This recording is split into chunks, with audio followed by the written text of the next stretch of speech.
já foi conseguido, porque consegui chegar aqui sem cair. E isto era o meu grande medo. Agora, aquilo que me traz aqui. Vocês devem ter reparado que dentro das vossas pastas está um apito, assim como este que eu tenho aqui. Dou-vos algum tempo para procurarem. Eu pedi este apito porquê? Porque eu gosto de falar, mas principalmente gosto de conversar. E numa conversa tem que haver a participação de ambas as partes, ou de todas as partes. Como numa sala tão grande era difícil ouvir toda a gente e a minha miopia não me deixa ver a partir da quinta fila, eu achei que tinha que encontrar uma forma de vos convidar a participar e de vos poder ouvir. Portanto, todos têm um apito. Já foi testado, a minha filha com 3 anos ontem testou, a única advertência que vos faço é que não dá para mastigar porque ele aí parte-se mesmo, mas de resto podem usá-lo à vontade. A ideia é esta, eu vou colocar-vos algumas questões e gostava de ouvir a vossa opinião, que se traduz, eu não vou fazer assim porque senão vou correr o risco de ficar toda a gente surda e ninguém vai responder o resto do dia, mas gostava de ouvir a vossa opinião, que pode ser expressada com o soar. Exatamente. Ok, então quem sabe que este é o Ano Europeu do Voluntariado? Boa! Começamos bem. E se eu vos dissesse, assim, de repente, que preciso de juntar agora um grupo de voluntários comigo? Quem é que se junta? Bom, eu não sei o que posso fazer para interpretar esta, sem saber em detalhes como é que eu vou interpretar esta vossa vontade, mas fico muito contente. Outra questão, e se eu vos perguntasse que vocês poderiam escolher entre a vida e a morte, quem é que escolheria a morte? Parece-me bom. Ok, então vamos a isto. O meu objetivo é, nestes 18 minutos que tenho para estar aqui convosco, mostrar-vos 10 mililitros do vosso sangue que podem fazer a diferença na vida de alguém. A diferença entre 0 e 90 anos de vida. E para quem, como eu, encara já esta questão dos 10 mililitros como uma dificuldade que leva para mim que a culinária seja equivalente a cirurgia cerebral ou outra coisa do género, porque eu tenho dificuldade em perceber quando dizem 175 mililitros de qualquer coisa, eu preciso perceber isto, o que é que isto representa. 10 mililitros é isto. Nós temos no nosso corpo o equivalente a um garrafão de água que tem 5 litros. Portanto, num garrafão, este é o que eu vos peço nestes 18 minutos. A minha passagem pela Acreditar e ao longo destes anos, todas as crianças e famílias e jovens com quem tenho estado fizeram-me perceber uma coisa muito simples. Aqueles que passam por nós não vão sós e não nos deixam sós. Levam um pouco de nós e deixam um pouco deles também connosco. E isto é muito verdade. Faz lembrar aquelas frases feitas, aqueles clichês, aqueles lugares comuns que todos nós dizemos, viver um dia de cada vez. Mas, efetivamente, nós podemos, de facto, fazer isto. Faz melhor ao nosso ego de sabermos que vamos conseguir mudar tudo. O que mudou foi a minha perspectiva do mundo, não a minha vontade de mudar. Porque o mundo foi tomando outras formas e outras dimensões à medida que eu conhecia e percebia a vastidão do mundo e de como o mundo que está à minha volta e à nossa volta é passível de ser mudado. Esta era a imagem que eu tinha e que eu acho que a maioria das pessoas tem quando pensa em cancro e quando pensa na vivência de alguém com cancro. É uma imagem que a mim me traz algum sentimento de desamparo, de impotência, de dor, de sofrimento, é pesada, é negativa, mas garanto-vos, esta é uma imagem.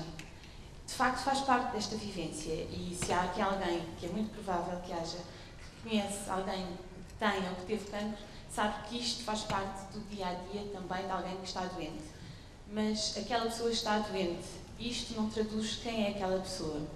O que eu percebi é que cada pessoa, cada criança, cada jovem que eu fui conhecendo ao longo destes anos era muito mais do que isso. Era assim como se fosse uma árvore que está fixa, com as suas raízes num sítio, que é aquilo que é a sua base, é a sua família, são os seus amigos, é o seu meio, e depois vai crescendo. E neste crescimento vai começando a aprender a ler, a escrever, vai se apaixonando, vai casar, vai ter filhos, vai trabalhar.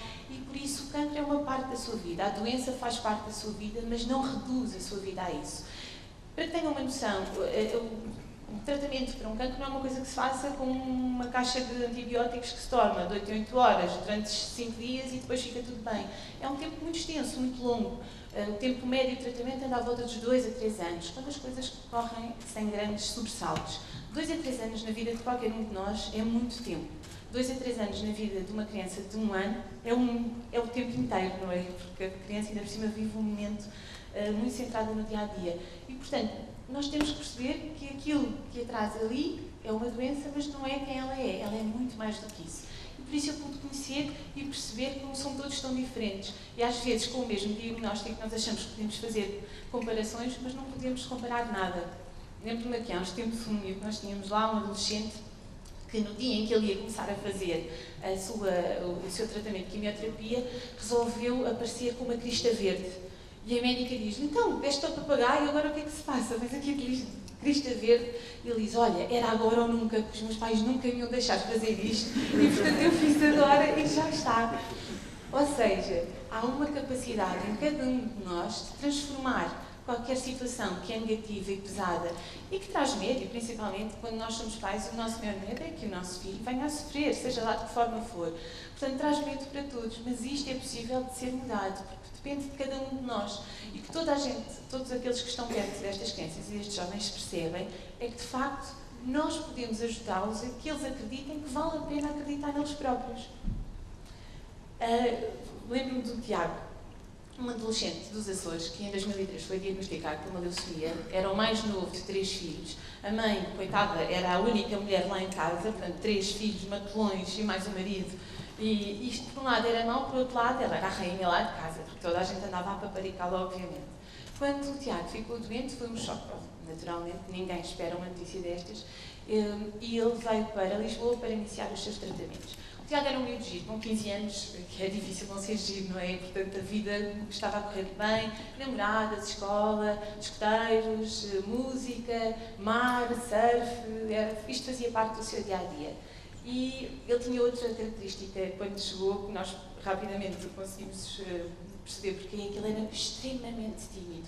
Mas a timidez era assim uma forma de conquista, porque rapidamente aquela timidez se tornava noutra coisa e era isso que lhe dava assim uma vantagem com as raparigas, porque toda a gente achava muita piada ele ser misterioso, um bocadinho à semelhança daquelas personagens do Twilight, que são assim, muito perturbadas, muito controladas, mas depois com um grande conteúdo lá dentro.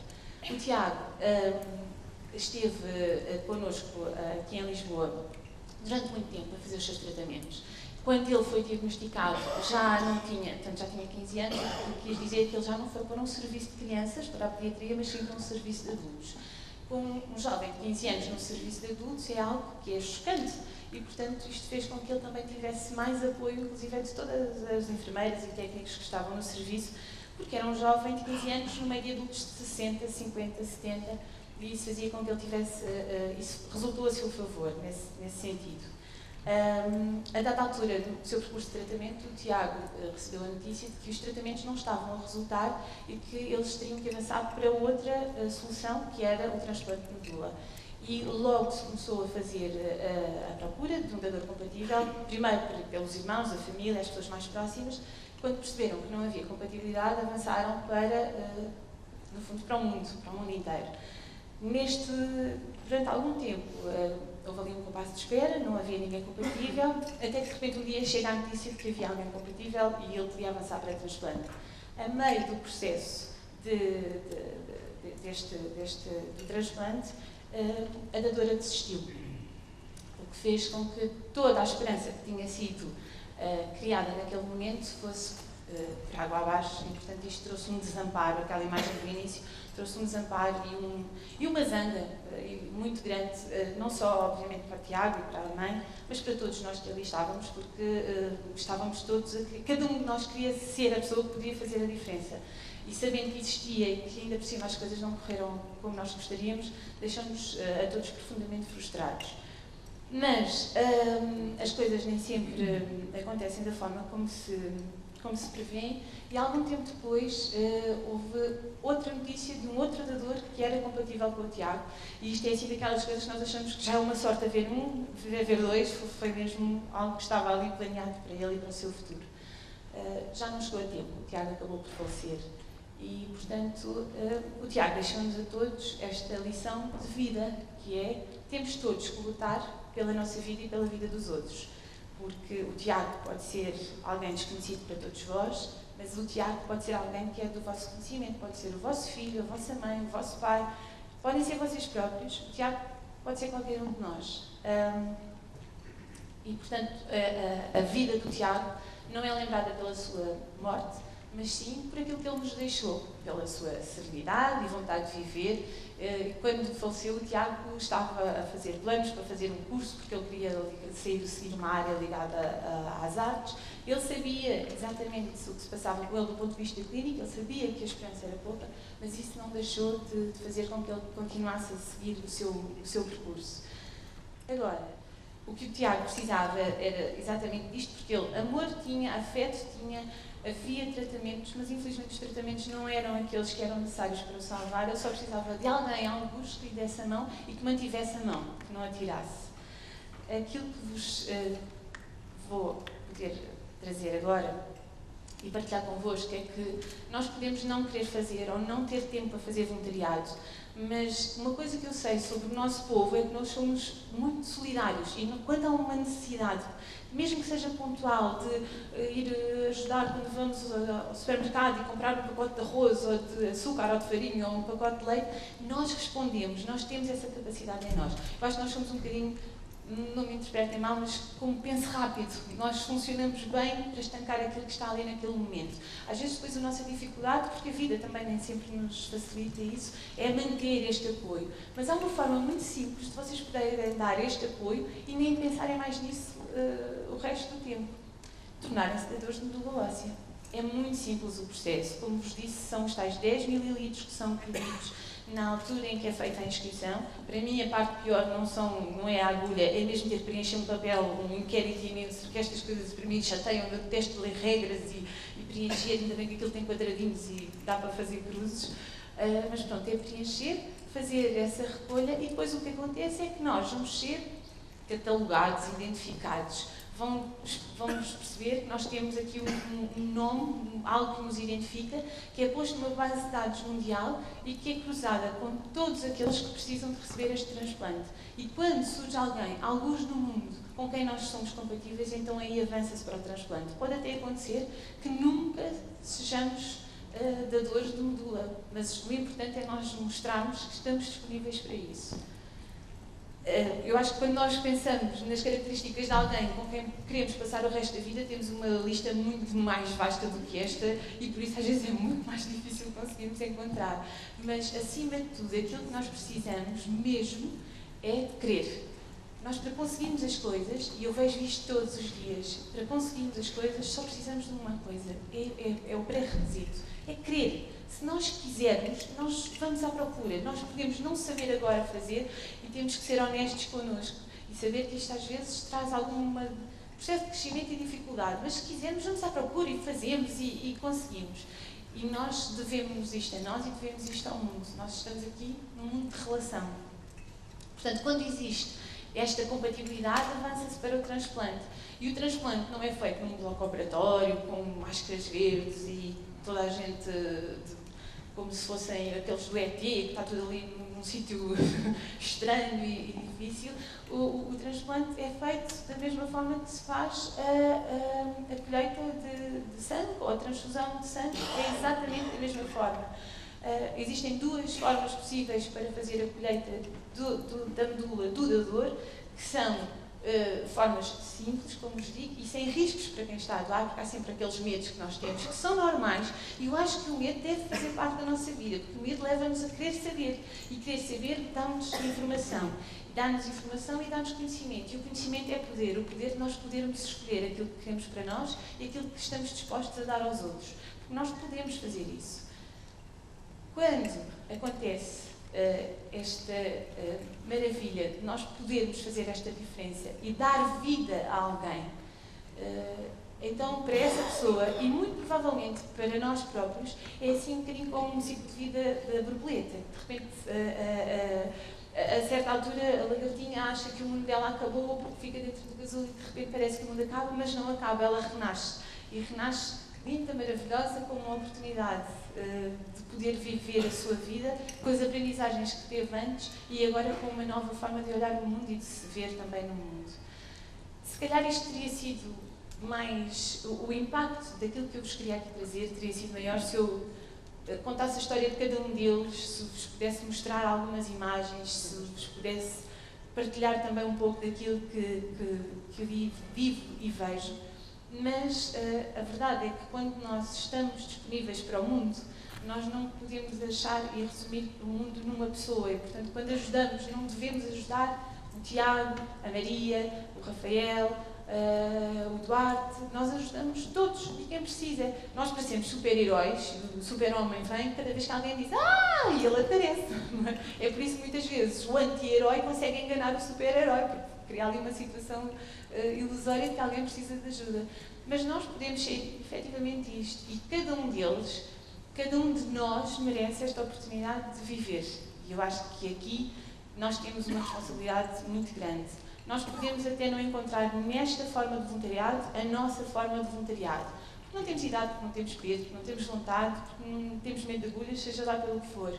Mas então vão à procura, vejam o que o mundo tem para vos oferecer e de que forma é cada um de vocês, que dom é que vocês têm para poder dar ao mundo, porque o mundo está à vossa espera. E se nós pensarmos em termos de futuro e de quando é que isto vai melhorar, as coisas vão melhorar daqui a 3 gerações porque nós começamos a trabalhar nelas hoje, agora, não é daqui a 3 gerações, porque senão depois temos que recuperar, é muito, é demasiado para conseguirmos fazer a diferença. A minha dúvida é, para além de se ver se consigo mudar, pronto, a minha dúvida é se vamos continuar assim como os 3 macaquinhos, fechados para o mundo, e vamos continuar fechados nesta nossa postura muito confortável e cómoda, em que não queremos tomar conhecimento das coisas e não nos queremos envolver, ou se vamos aceitar o desafio e vamos contribuir para uma mudança e para uma esperança de que alguma coisa pode ser feita. E eu sei que esta imagem é uma imagem que choca. Eu percebo que não é comum nós olharmos para uma criança careca e sem pelos e com este ar perfeitamente frágil. Mas esta fragilidade está nos vossos olhos, não está dentro de cada uma delas. E isso eu posso garantir-vos. O que eu vejo dentro de cada um deles é esta vontade de viver.